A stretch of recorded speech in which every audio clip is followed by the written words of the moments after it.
эң катуу маселелердин бир катарында адамдын жана жарандын укуктарын жана эркиндиктерин коргоого жана урматтоого умтулууну ырастап, эң баалуу деген баалуулуктардын бир катарында адамдын эркиндиги деп баса белгилеп туруп Конституцияны кабыл алып атабыз. Конституциянын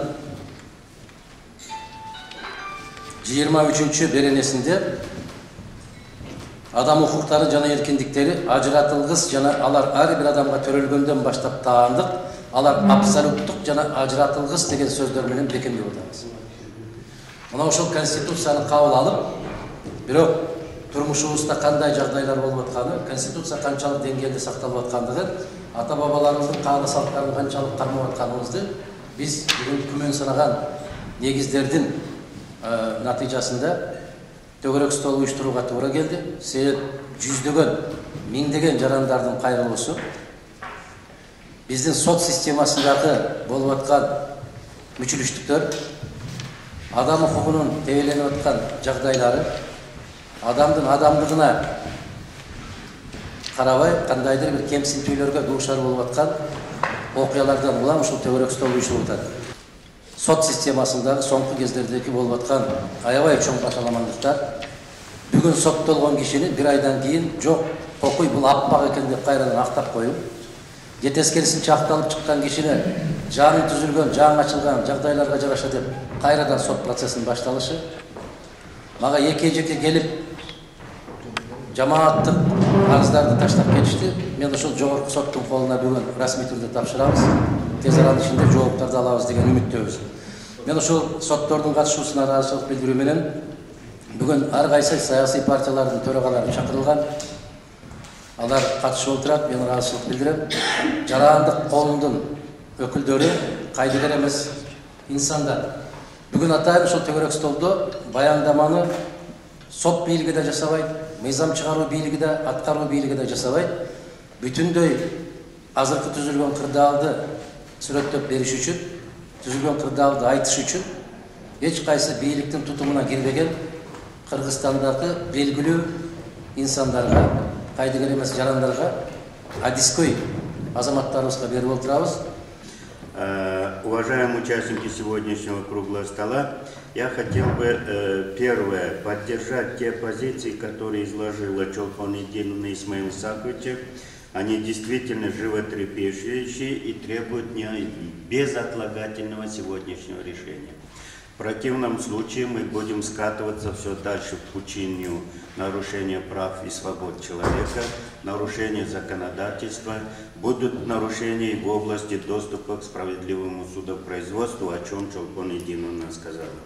Я действительно согласен, что, видимо, с принятием нового законодательства, новой конституции, увеличением роли и статуса Генеральной прокуратуры, и что Генеральная прокуратура, мы должны все помнить, все-таки это как бы государево око за законодательством.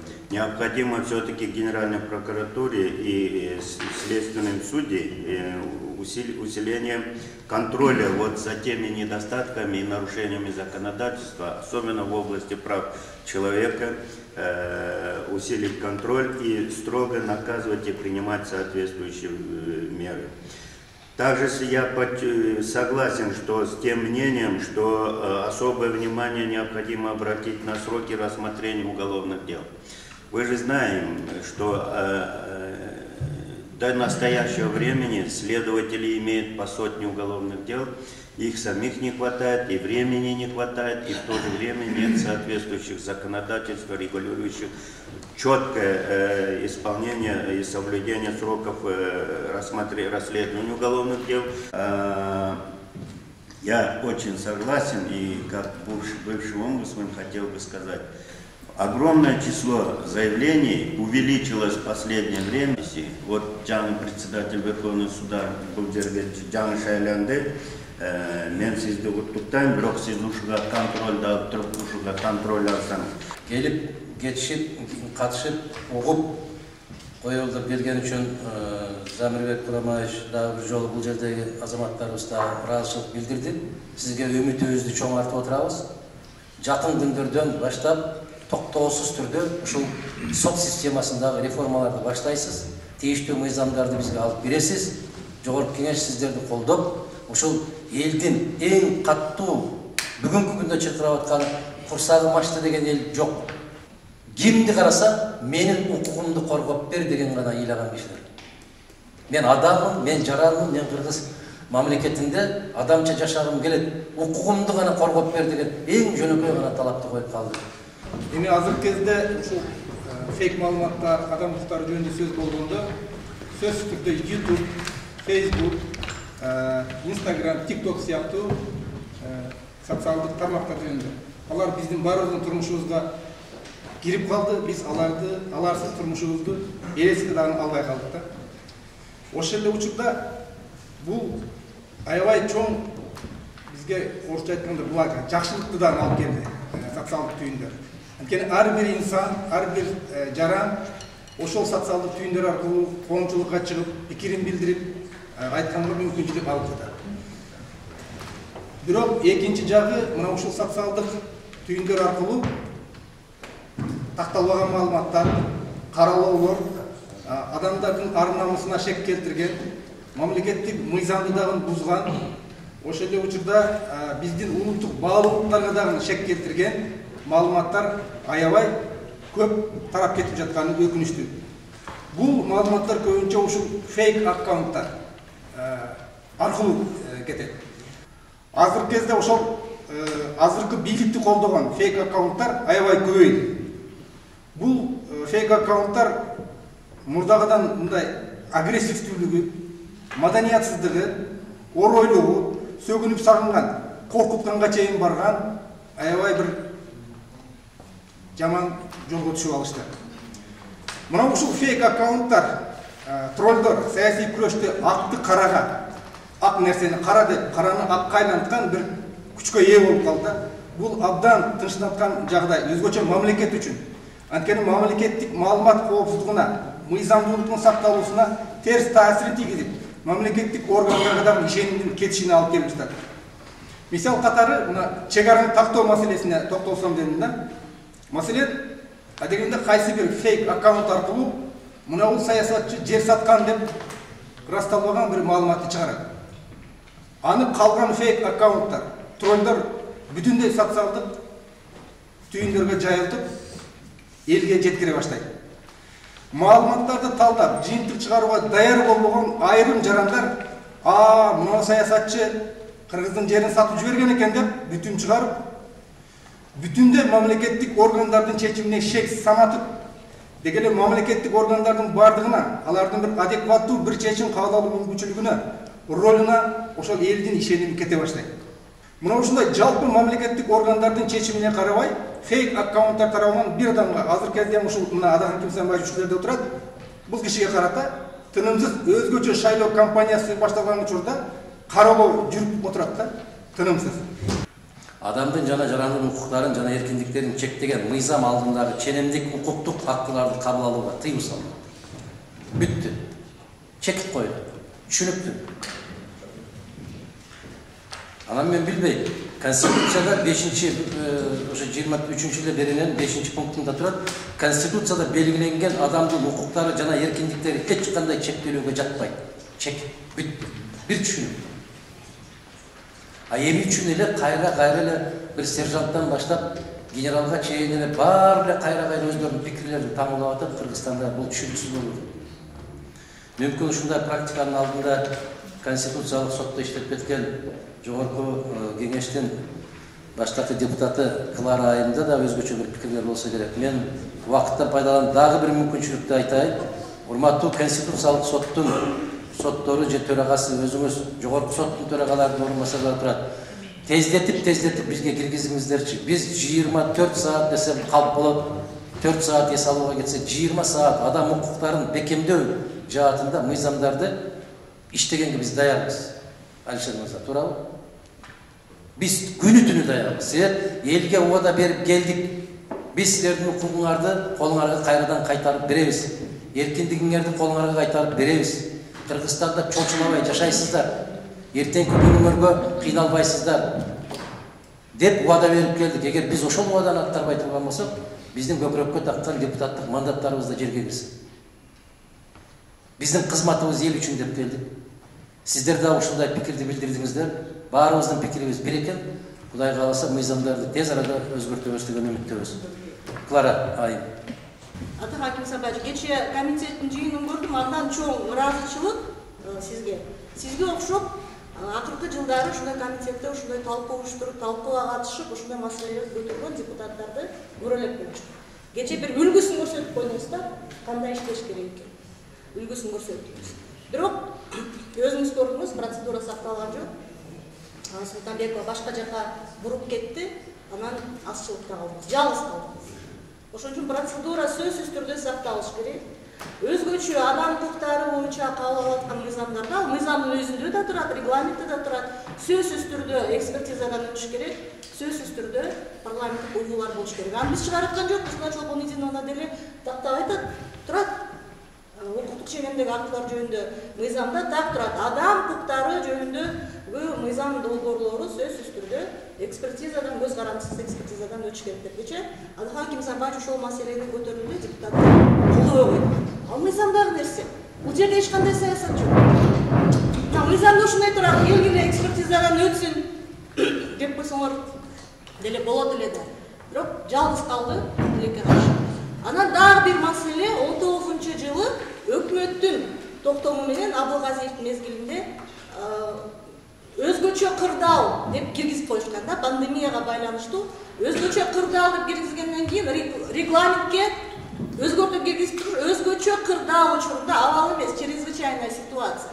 Өзгөчө кырдаал учурунда мыйзамдарды 3 окууда бир процедура менен өткөрүп койсун. Болот деп киргизип алышты да, ошо менен канча деген мыйзамды ошентип кабыл алып коюшту. Мына, билесиз, Элнур мырза, өзүңүз деле көрдүңүз да. Ошол нерсеге көңүл буруп койгулачы, бир ошол маселени көтөргүлөчү. Биз азыр өзгөчө кырдаалдабызбы же чыктыкпы? Эртең дагы бир нерсени көтөрүп келишет. Дагы өзгөчө кырдаал, мына токтоп турат. Токтом жокко чыккан жок. Келгиле, 3 окуудан өткөрүп салалы. Аны мен Конституциялык сотко көтөрүп бардым. Мына ушундай кылып атышат булар. Өзгөчө кырдаалды билгенин кылып атат деле Конституциялык сот. Жакшы, бар мыйзамды деп койду. Кепилдик. Эртең ККНГ жөнүндө мыйзамды көтөрүп барсаңар, Эмиль Өскөнбаев туруштук берет. Жок, бул Конституцияга карама каршы келет деп айтат деген кепилдик барбы? Жок. Кепилдик жок. Сот иштейт. Анан эми бар соттордун немелери, орун басарлары отургандан дагы бир айтып койгум келип атат, мен айтпадымбы? Бөгөт коюу. Пленумду мыйзамдай аткарылсын деп киргиздиңер. Колдодуган, мейли аткарылсын пленумдун чечимдери. Эми ошо пленум бар. Айбек Аббакирович, сиз билесиз, пленум бар по мере пресечения. Правильно? Законности задержания. Законность задержания ачык каралсын. Мера пресечения основания болсо жабылсын деди. Баарын жаап коюшат. Бөлүп карагыла деп пленум чыгарып бербеди. Мына канча демесине ысылдап саясатчылардын демесине катыштык. Өткөндө Бактыбек Калмаматовду биринчи жолу көрдүм мен ушундай көрүнүштө.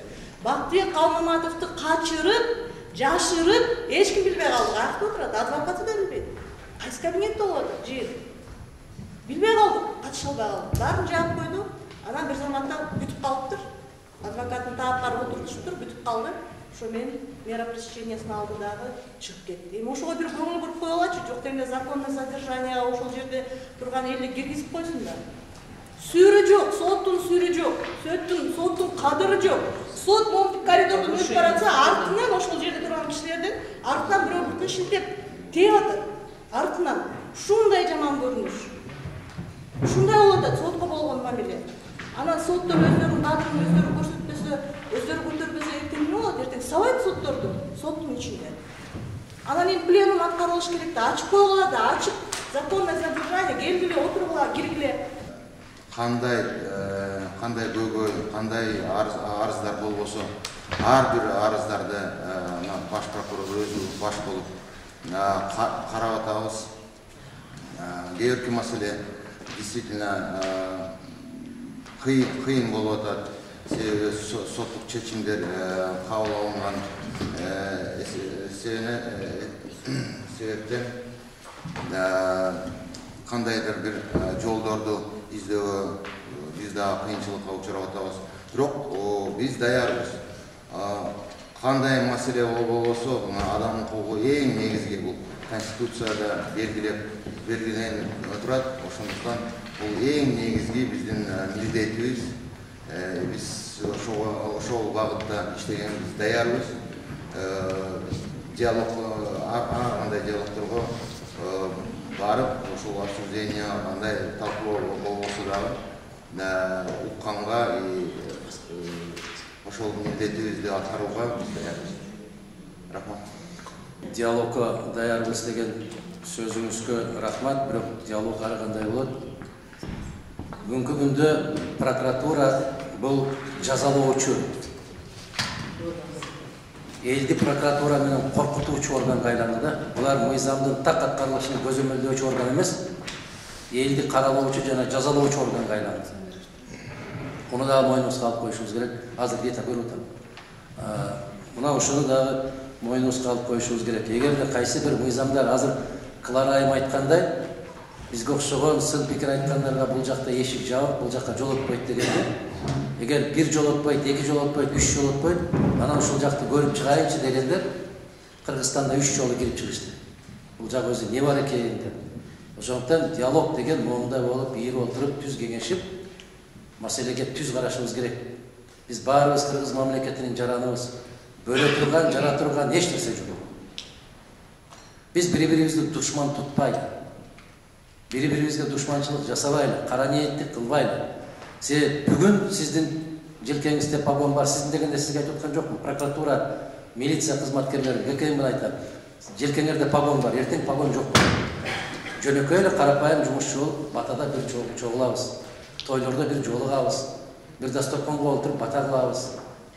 Ошондо кантип жүз карашат экенбиз деген бир маселе бар болот да. Мен адам болдумбу кече, мен кече ким элем, бүгүн ким болуп калдым? Бүгүн сиз көрсөтүп аткан кордукту эртең сиздин ордуңузга келген киши сизге көрсөтпөйт бекен деген маселе болуш керек. Себеп бул айланпа дүйнө, кимге эмнени көрсөтсөң ошону аласың, кайра кайталып келет өзүң.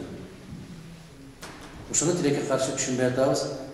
Ошондуктан келген бийлик, кеткен бийликти камап, андан кийинки келген, андан кийинкисин камап, муну чын үзүлбөй келет. Биз ушул салтты токтотсок, кандайдыр бир жарандык коо менен бирге чогуу отуруп, бир кеңешип алсак, ынтымактык бардык нерсени жеңет, ыдыраганды токтотсок, мына кошуналар эмне үчүн бизди чокулап атат? Ич ара ынтымактыктын жоктугунан. Кандайдыр бир саясий шоуларга аралашып кетип, жетекчиликтен баштап төмөнкү кызматкерлерге чейин ушундай болуп атабыз деген. Прокуратура — это государево око. Что творится в стране, должны четко докладывать именно Генеральная прокуратура. К сожалению, оперативно-розыскной деятельности, как только начали получать, включая какие-то там чуть ли не частные военные организации, прокуратура изменилась, абсолютно изменилась. Раньше они следили только за четким исполнением закона. А сегодня они сами возбуждают, сами ведут следственные мероприятия, сами обвиняют, сами выступают и сами пиарятся. Правоохранительные органы сегодня, по-моему, самые лучшие пиарщики в Кыргызстане. Ни один орган, ни одно министерство, ни один политик, наверное, так не пиарится, как правоохранительные органы. Это больно обидно, к сожалению. Биз Казахстандын, же Өзбекстандын, же Российской Федерациянын кайсы кызматкер, кайсы кызматта иштеп атканын билбейбиз. А у нас как только включаешь телевидение, обязательно человек в погоне, как минимум полковник. Бул нерсени токтотуш керек. Менимче буга сөз деле закондун кереги жок, адамгерчиликтин өзү керек болот го дейм. Анда талкууга өтөбүз. Биринчи сөз Рита Карасартова айымда. Рита айым. Там сарттар кыргыздарды бычактап салды деп ушундай. Анан алдына толтура комментарий жазышат. 25 кишинин комментарийин экспертизага жиберет дагы, баарыныкы межрегиональная рознь чыкты деп берет дагы. И ошонун ичинен бир колунда акча жок бала 4 жылга соттолуп кетти, а калгандардын баары посту жазган киши дагы эле продолжает. Мен карап көрсөм, ошо бир связкада иштеп окшойт да, баягы билбейт да жаш балдар. 21 жаштагы бала 4 жыл звонка отуруп келди да. Анан жанагы Диля Юсупова айтып кетпеди, бир иностранецти да ошондой кылган, фейковый аккаунт ачып туруп эле деп. Анан атын жазып туруп эле койгондагы бизнесин сонун жерде жери бар, ошону сатпайм десе жок сатасың деп туруп эле акырында жанагындай фейковый аккаунт ачты дагы межнациональный розынды чыгарып койду да камалып отурат азыркы күнгө чейин. Ошон үчүн бүгүнкү күндө эч ким застрахован эмес, но маселе ошо сот менен прокуратурада алар ачыктан ачык 5 мүнөт деле там көп деле мындай эме керек жок да, тажрыйба деле керек жок да. А калган экспертизадагылар канакей, а посту жазган кишини эмне кылдыңар? Бул деген алардын акча таба турган источниги болуп калган правоохранительдердин. А сот мындай алардын на поводу идет да. Бүгүнкү саясатчыларга уже келгенден кийин айтып кетелик, мисалы үчүн Максат Касенов деген жигит 5 жыл мурун согушуп кетишип, бири-бирине примирение болгон ишти покушение в убийстве деп туруп азыркыга чейин 8 айдан бери эч кандай следственный мероприятиясы жок, жөн эле отурат дейт. Же андан дагы абсурдный алалы Айсулуу Кудайбердиева деген жаш активистка кызыбыз Равшан Жээнбековдун баягы предвыборный агитациясында руководитель болуп ошо чуркап жүргөн.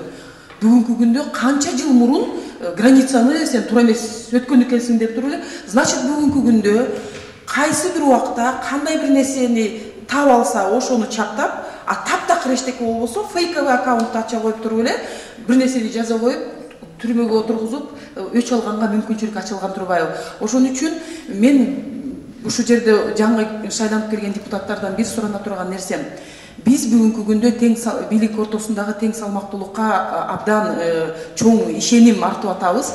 Ал тең салмактуулук сот жактардан мен күтө албайм, анткени себеби президент өзү баягы дайындап келген кишилердин миң бияктан адилеттүүлүк жөнүндө иштейбиз десе да мен аларга ишенбейм, анткени себеби тарыхый көрсөткөн.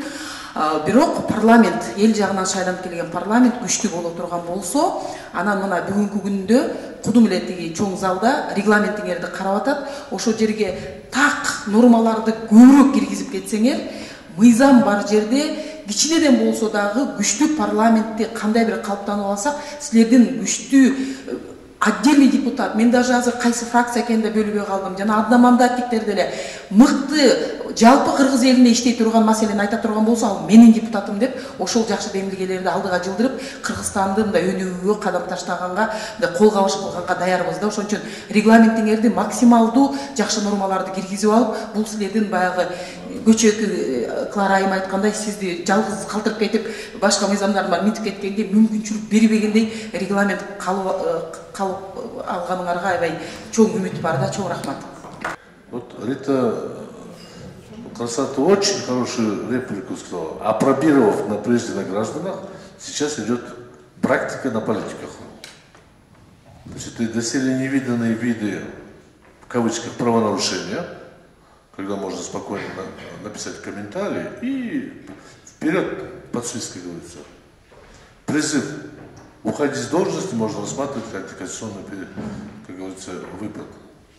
Вот эти новшества, ноу-хау, на мой взгляд, происходит от того, что недостаточно квалификации руководителей. Однажды в какой-то тюрьме провели эксперимент. Заключенных и охранников поменяли местами. Через какое-то время обнаружили, что заключенные оказались еще более жестокие, еще более страшными, чем надзиратели. Они придумывали такие наказания, которые прежним надзирателям и не снилось. Я к чему говорю? Оказывается, порой свобода не всегда приносит хорошее. Свобода и власть. Мне очень больно смотреть, когда люди, которые прошли через горнило, тяжелые испытания прошли, и вдруг сейчас в одночасье они стали истинной высшей инстанцией. И то, что новые виды преступного правонарушений, которые фиксируются правоохранительными органами, ну, далеко не будем пример. Калмаматов, Ураимов, Кактус Медиа, Болотный Меров. Такие ляпистые дела, наверное, за 32 года, за 31 год независимости таких наглых, циничных не было. Фиксации нарушений. Ну, это уже совсем, как говорится, не в те ворота. Кыргыз сөзүнө атты минбеген мени өлтүрөт деген сөз бар го. То же самое происходит у нас. А учиться, закон смотреть не хотят. И где, в какой стране видно, чтобы руководители исполнительной власти в интернете полемизировали со своими оппонентами, причем на очень грубых позициях. Неуважаемые, тупые, кто вы такие, такого не должно быть. Атахан Кирсанович правильно сказал, особенно руководители правоохранительных органов, наверное, должны воздерживаться от комментариев. Комментарии могут давать адвокаты, комментарии, может быть, люди, близкие тех, в отношении кого инкриминируется преступление. Комментарии могут давать журналисты, но государственный чиновник и другой государственный чиновник на просторах интернета друг друга критиковать, наверное, это не очень корректно. Конечно, право человека исключительно. Но когда ты становишься чиновником, у тебя есть обязательства. А тем паче президент вообще не имеет права официально, публично говорить, называть кого-то преступником и предупреждать силовиков, что если вы не расследуете, я в отношении вас меры приму. Это впервые в истории было такое. Я иначе как диктатура это не назову. Нас ожидает очень тяжелая форма диктатуры. Мы к этому идем. Поэтому данный круглый стол, он как бы предупредительно, мы должны все-таки апеллировать к общественности, что мы не должны давать дорогу к диктатуре. Это вам говорю я, руководитель коммунистов, которых до сих пор пинают многие демократы, что в 30-х годах прошлого века допустили, забывая о том, что мы с этим боролись в последующие годы. Мы не идеально были у власти. Но тем не менее, сегодня повторяется все, в худших традициях повторяется. Я не случайно задал вопрос. Мне хочется участвовать в современном интернет-пространстве, рассказывать о своих проблемах, рассказывать свое видение. Но я теперь стал бояться, вдруг какой-нибудь безликий человек напишет что-нибудь. И я не уверен, что прокурор и судья меня защитят. Нет, напротив. Вот в этих условиях мы, наверное, должны как-то объединять. И здесь, наверное, законодательно очень тяжело найти грань, где право человека, где право защищать этого человека. Где фейк, как бороться с ним. Потому что под этот закон, к большому сожалению, некоторые инициативы, когда говорят, надо законом это регулировать, это невозможно.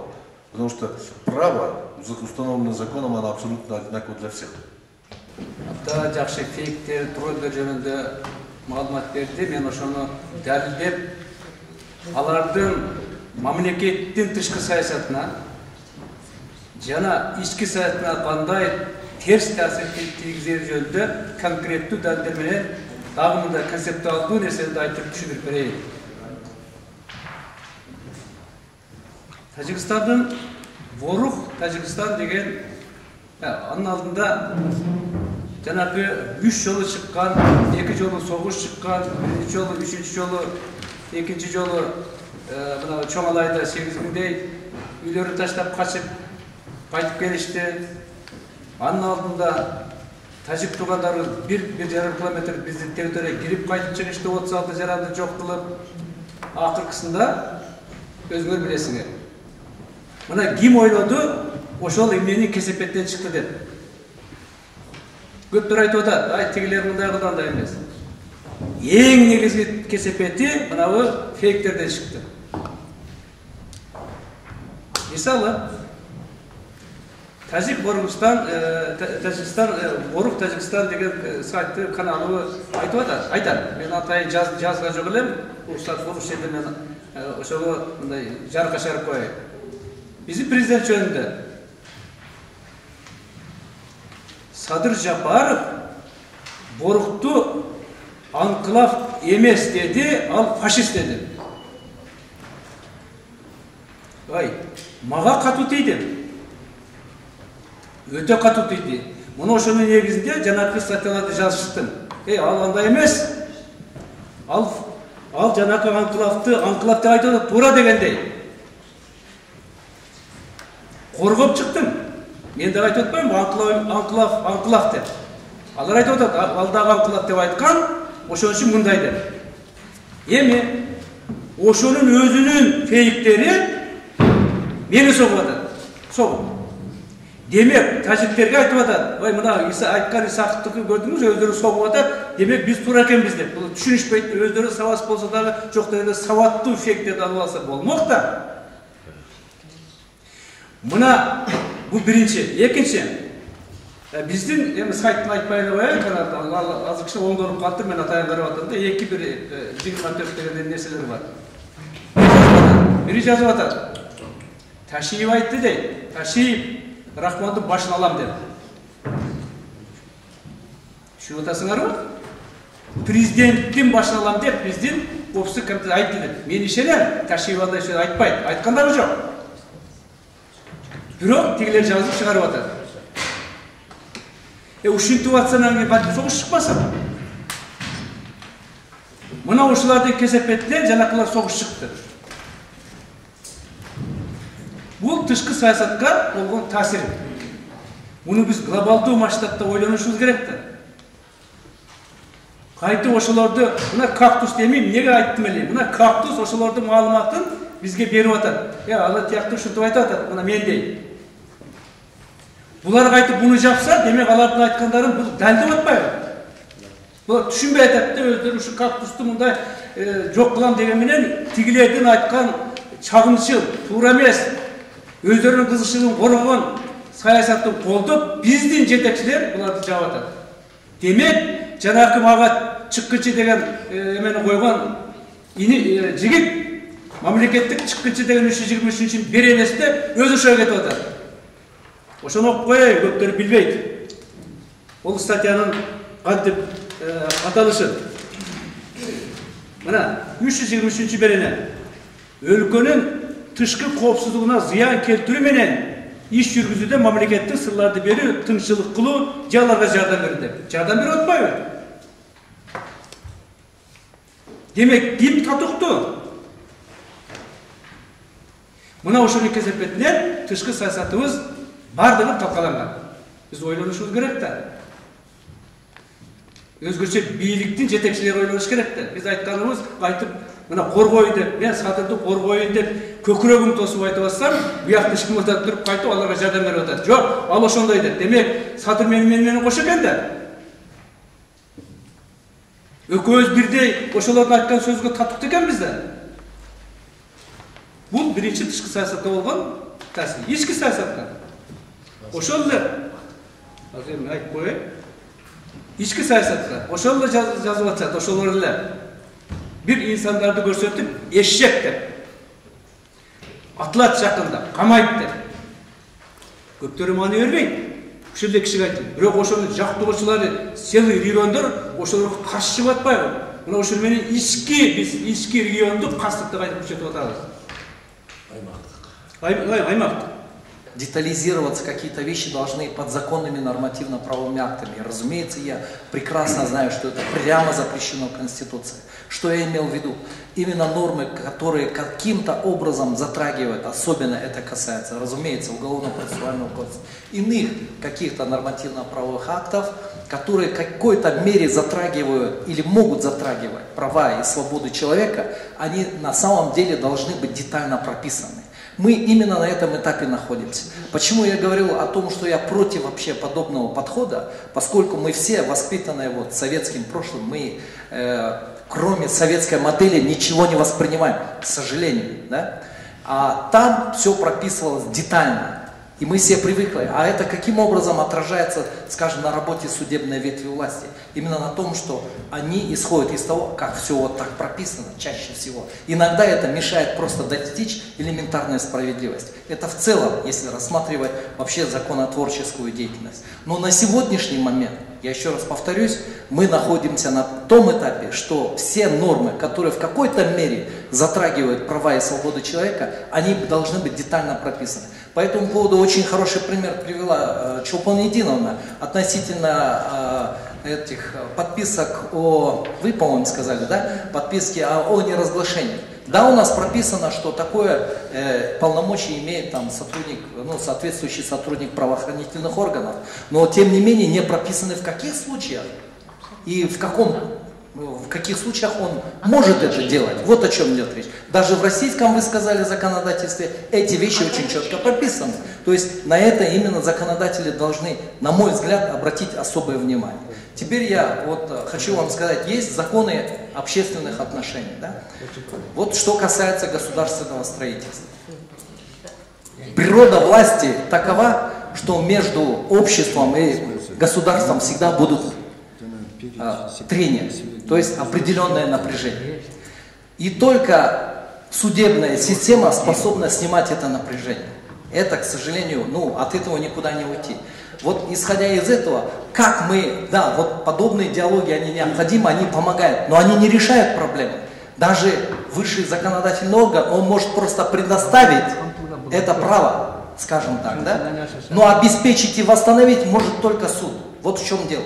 Но если мы даже на подобных диалогах будем говорить о том, что ни при каких обстоятельствах судам верить нельзя, что суды в любом случае вынесут не то решение, да, мы тогда к чему идем, Я просто вас всех призываю, да, к тому, чтобы, ну, нас же видят, нас же слушает народ, да, и в этом случае, если на таком уровне, находясь в здании высшего законодательного органа, мы будем говорить о том, что судам ни при каких обстоятельствах верить нельзя, я полагаю, мы ничего не достигнем, поскольку нету другого инструмента на сегодняшний день, никто еще не придумал, как можно этого достичь. Спасибо. Душа нашего общества, наша душа, она больна сегодня. Такое ощущение, что мы буквально заражены всеми вся. Но мое сегодня вот обращение, наверное, будет... Мы же собрались не просто покритиковать, да? Мы собрались для того, чтобы выслушать и внести кое-какие предложения, такие, чтобы они были действенные. Вот. И, знаете, вот последняя коллегия была в России, и президент России Путин выступил на этой коллегии, судебной коллегии, и он такую фразу сказал, говорит: за все время я первый раз могу сказать, что судебная система России не бездушна. Это не бездушная машина.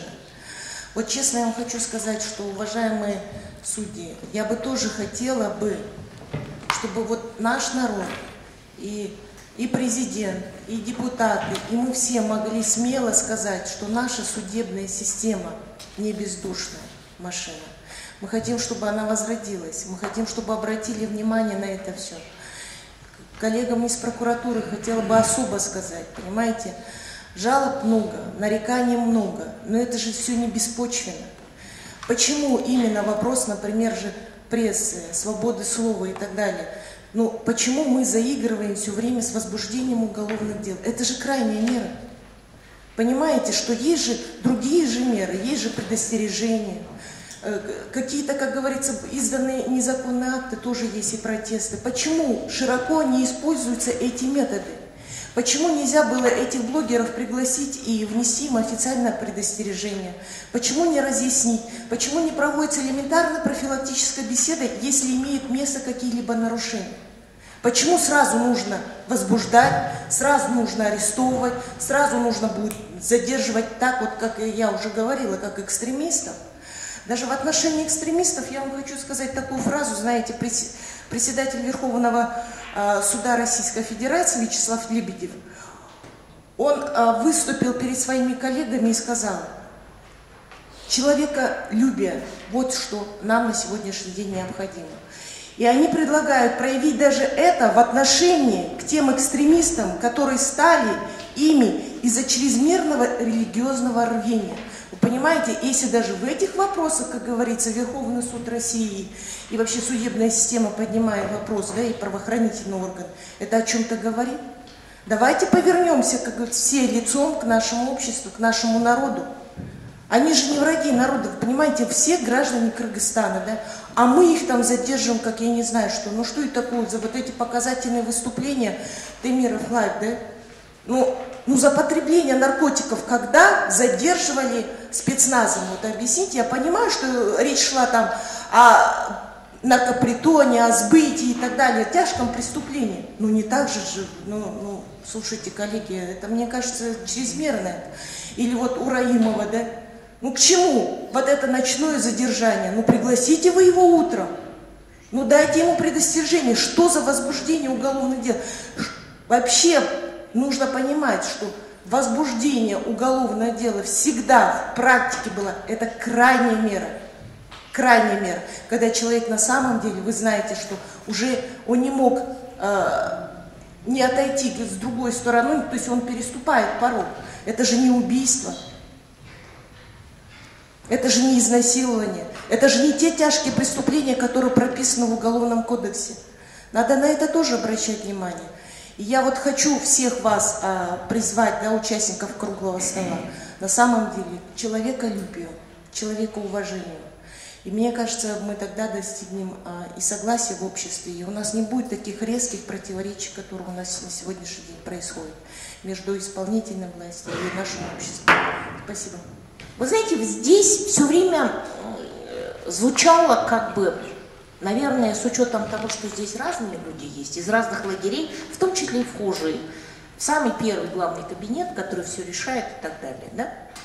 Вот вы знаете, все говорили, ну я не враг, я не враг, я не враг. Я на протяжении последних 15 лет, я уже, наверное, ушел в гойну алптырну, да? Вы знаете, считайте меня своим врагом, ради Бога. Проблема заключается в следующем, о культуре взаимоотношений. Почему здесь все говорили, просто невиданный беспредел в смысле падения, как вам сказать, таких беспредельных, я еще не видела. Откровенного беспредела настолько я не видела. У турков есть поговорка: враг – это моя честь. Враг – это твоя честь. Что это означает? Маамиси аевай терен. Это означает: выбирай себе равного, не опускайся до низкого. И второе, в отношении врага, даже когда ты с ним борешься, ты должен быть в 10 раз щепетильнее, чем в отношении друга. Потому что, да, это и есть кыргыздар bunun баарын бир эле сөз менен айтат: жигитчилик. Биз каяка баратабыз, да? Жигитчилик таптакыр калбай калды. Если мы залазим к простым гражданам, пусть это будут оппоненты, враги, как угодно назовите, в постель, это падать ниже низшего. И властям это никогда не принесет дивидендов. Вы будете презираемы, вы будете нерукопожатными. Ошого чейин, вот айтып койгула, ошого чейин түшпөш керек. Ошого чейин түшпөш керек. И это есть, вот на самом деле я очень, это самый главный дестабилизирующий фактор, да, в стране. Это как раз таки вот это неумение политической элиты находить консенсус, разговаривать и договариваться. Вот вам надо наконец научиться разговаривать и договариваться. Вазирлер сөзгө келбесе эл эч качан тынчыбайт. Поэтому вот я расцениваю сегодняшний круглый стол, это как первая попытка, найти какой-то консенсус по основной проблеме области прав человека. То, вокруг чего все люди стонут и говорят: адилет түлүктүү, адилет түлүктүү. Ошондуктан давайте уже договариваться и договариваться по правилам жить. Спасибо.